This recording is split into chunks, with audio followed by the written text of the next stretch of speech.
Hey Chris, we got a new Sigma lens. We got a Sigma 1424. Oh good, so I guess that means the 7200 is coming next? 90mm 2.8? Oh, okay, but this 7200 is coming soon, right? We got a 1628 2.8. That's what they came out with next? 20mm f2? Huh? 20mm f1.4. Wait, what? 17mm f4? That's an odd choice. Chris, it finally happened. The Sigma 70-200 is here. You're kidding me. Welcome back, PetaPixel viewers. It is Chris Niccolls here, and I think as we adroitly illustrated there, it has been a bit of a wait for this lens, but we finally have it, the brand new Sigma 70-200 f2.8 DGDN for mirrorless Sony E mount and L mount. And why this is a big deal is because in this time that we've been waiting, of course, we've had Sony, 70-200 G Master version 1 and version 2, Tamron 70-180 version 1 and then G2, Panasonic have a 70-200 f2.8 for the L mount, but we have not seen anything from Sigma since the SLR days. The long wait is finally over, and here we go. Let's take a look at it.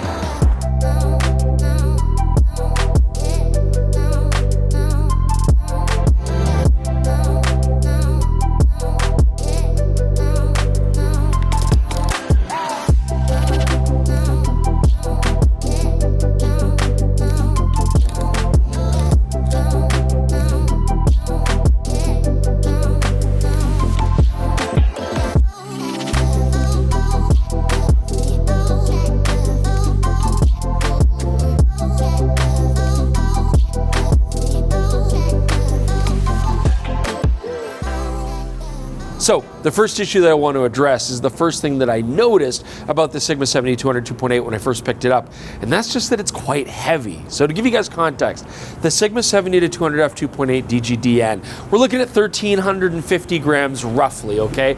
And that's, just under a plana and a half. But if I compare that to then this Sony G Master 70-200 2.8 version 2, that lens is only 1,045 grams. Just over a plana.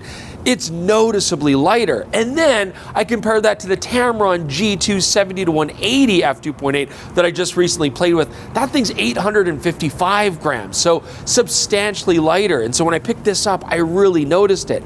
That being said, when we take a look at this versus the Panasonic L mount 70-200 f2.8, that lens is still over 1,500 grams. So I think maybe what Sigma is trying to do is not necessarily get lighter than the E mount, but absolutely try to get under what the Panasonic 70-200 offers for weight.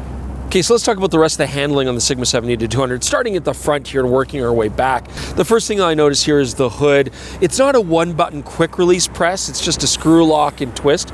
I don't mind that. I can position it wherever I want, and it is secure. I also like that the hood's got this rubberized material in the front. When I put the lens down and stuff, I just like that it doesn't wear at the hood. Oddly enough though, when it is mounted, you'll notice that it goes over the zoom ring a bit, so I'm constantly thinking like, oh, is my hood reversed or not? It's not, I can assure you. Otherwise, we have a 77mm filter thread here in the front. Okay, so next thing we have is the zoom ring here. And again, with the hood in the way there, I do like that at least it stops my fingers naturally if I'm moving up to find the zoom ring. But I also find, because of the hood, the zoom ring is somewhat narrow there to grab, but it works just fine. Custom buttons here, and you can customize those for a couple functions and then choose to switch that here right on the side of the lens. Then I've got my manual focus ring, and interestingly enough, we do have an actual aperture ring on here. It's got nice solid click stops. I can lock it into auto mode if I want, and I can also declick that aperture ring if I want it to be smooth and silent. Now, something that I complained about on the Tamron 70-180 G2 was its lack of button controls. It had a very simplified structure here, and I far prefer having something like this on the Sigma. I like having my classic autofocus manual focus switch, focus limiter. I like that the tripod color has the 90-degree detente clicks. I always enjoy that. And it does have dovetail cut for Arca Swiss style tripod heads. That's a nice bonus as well.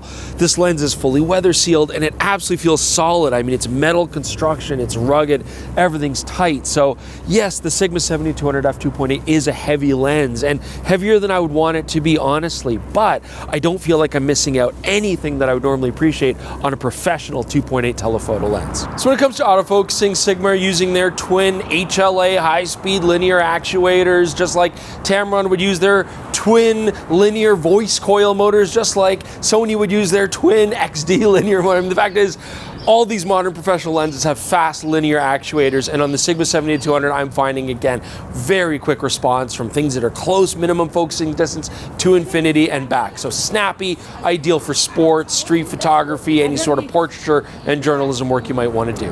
Now the Tamron 70-180 G2, they were advertising that at 70 millimeters you could get very close to your subject, like 11 inches away, and do some pseudo macro kind of stuff. And I only bring it up because I want to see what's the Sigma 70-200 like in comparison. Well, this certainly has more working distance. You get your best macro at 200 millimeters, not 70 millimeters.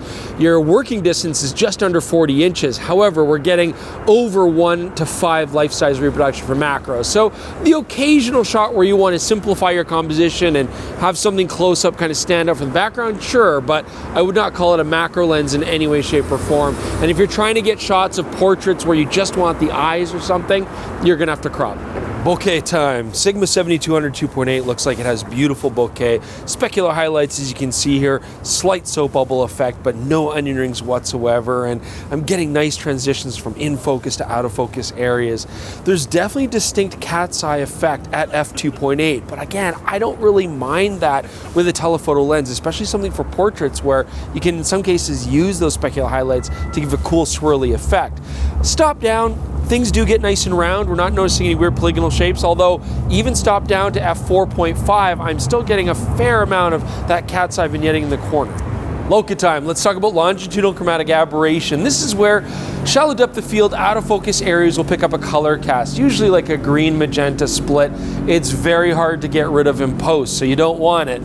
Fortunately, Sigma professional lenses generally don't suffer from LoCA, and it's the same thing here. You can see that any LoCA is incredibly minimal. We're not really getting those color casts, so no issues to worry about in post. So you may or may not have noticed it's been an ugly cloudy day all day today, but look, the sun's just broken out. You can see it on my face right now, so time to talk about flares. We got some test shots here. So you know, Sigmas have always been really good at controlling flare. This lens seems to be no exception. Shooting wide open at f2.8, you can see we're not really losing any contrast. It's still really good. Stopping the lens down, we get some ghosts, slightly, but very unobtrusive. So classic Sigma, excellent control when shooting towards bright light sources. All right, let's talk about the Sigma 70-200 in terms of its video capabilities, because first off, we've got some really nice benefits. As I've said before, the manual focus ring, smooth, well dampened. We also have an aperture ring, which is great, and we can declick that. These are all big benefits for video shooters. But most importantly, does this lens breathe? Well, as you can see here in the example, no, not really at all. Now, the fact that this lens basically has no breathing issues is less important for L mount because the competition, the Panasonic 70-200, is also well corrected. But this is very handy to have in Sony E mount because typically the lenses you'll find, the Sony G Masters, the Tamron 70-180, they do have a little bit of breathing that takes place. So this now gives you an option if you absolutely don't want any at all.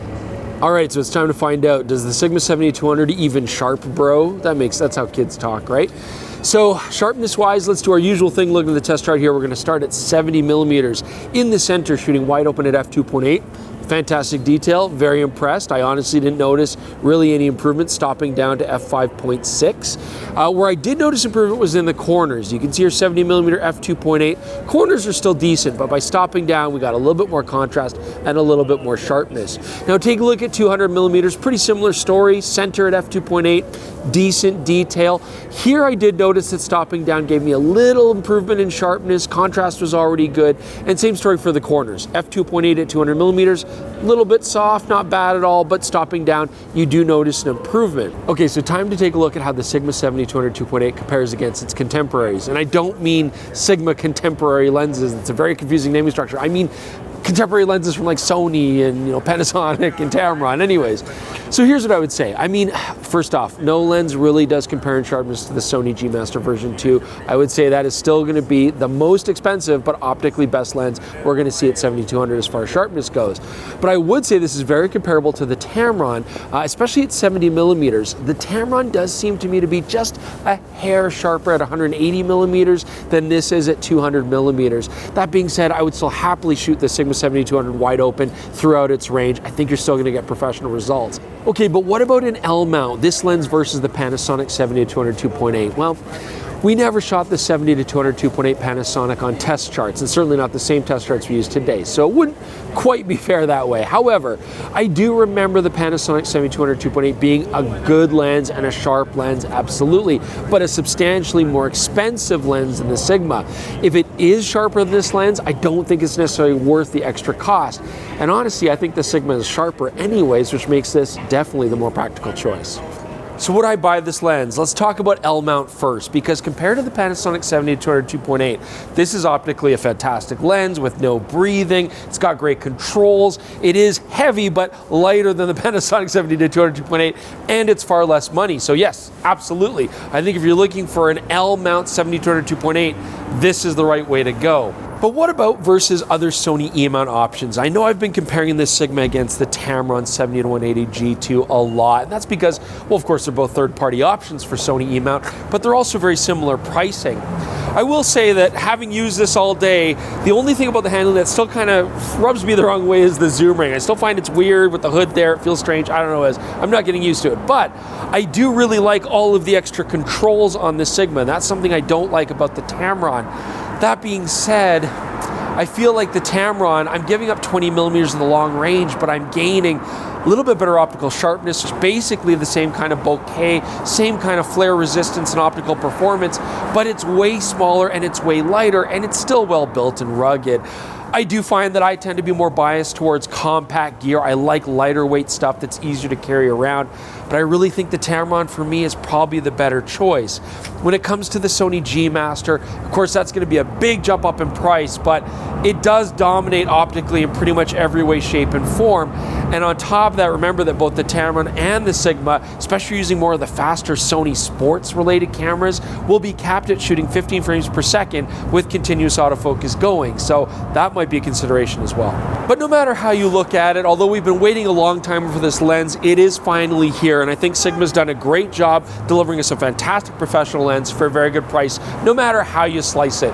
Leave your comments below. Please let us know what you think. We always like that feedback. Listen to our podcast. It's on the exact same channel, or you can listen to it on all your favorite podcasting apps. It's just that PetaPixel podcast. We'd love to see you there as well. Click that notification bell, subscribe, give the channel a like. We always appreciate that support too. We'll see you soon with more episodes on PetaPixel.